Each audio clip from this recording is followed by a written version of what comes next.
Good evening, YouTube land.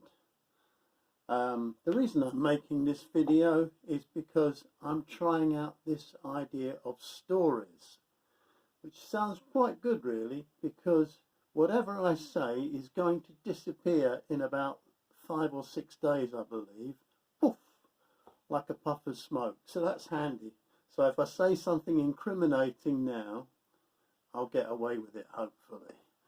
Anyway, stories, which is what I believe YouTube calls this facility. Don't worry, I shan't be reading you this story, which is a rather naughty book, Monty Python's Big Red Book. It's good for a read, by the way. No, I'm just testing this out, really. And I put some new strings on this fiddle, the J. Haid fiddle, which I absolutely love to bits. This fiddle, it's the best fiddle I've ever had, and I bought it some years ago from a guy in Buxton, Colin Cross, a very nice guy who was a violin maker, but I think a student had sold him this one, and anyway, I was lucky enough to strike a deal with Colin and get this for what I thought was a good price, and it's never let me down. And I put some new strings on it yesterday, and of course, as we all know, new strings take some time to settle down. These are Pirastro Tonica strings.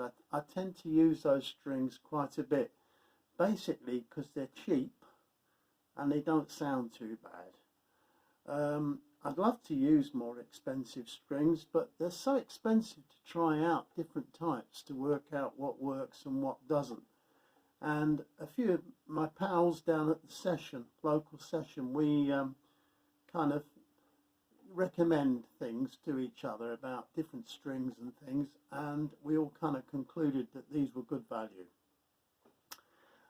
So that's what I put on yesterday. Trouble is that when you put new strings on, it takes a few days for them to settle down, and you have to play them quite a bit to get them to sort of stretch or whatever else it is they do.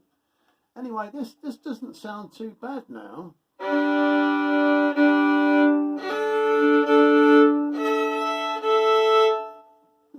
The top end's a bit bright, the top string's a bit bright, but this room that I play in doesn't have any of those fancy sound effect things on the wall or soundproofing type devices you often see when people make studios. They put a series of sort of wooden slats and things on the walls, and also some bass traps in the corners, which basically cut down the amount of reverb in a room. Now I have that curtain that you see behind me that if I pull that across, it's brilliant because it actually immediately stops all the reverb from this back wall. Why does reverb matter? Well, because what happens with the violin when you're recording it, the higher frequencies, the higher frequencies they travel quite quickly. And they bounce off this back wall and they meet the original frequency of the violin note that I'm playing.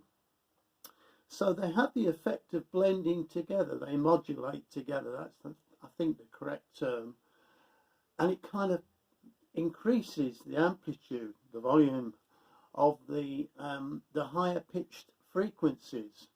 So that effect of bouncing off the walls, and all these walls are quite bright, there aren't any soft surfaces, so it tends to make it increases the high pitch of the top E.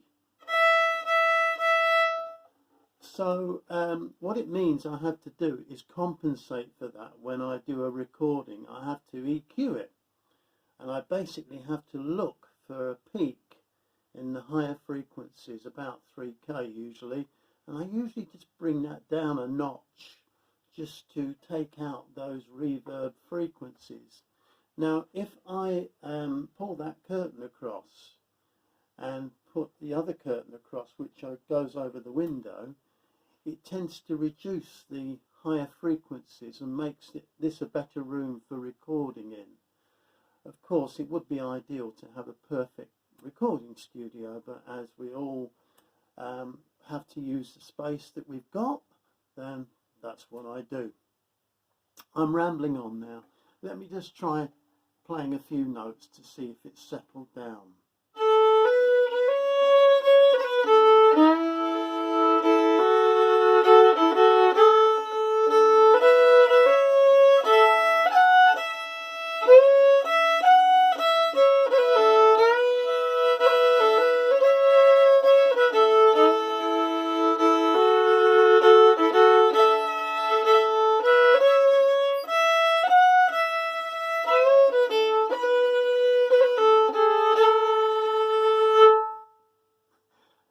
Now I'm going to blame that on the strings being out of tune, and not my playing. It couldn't possibly be my playing.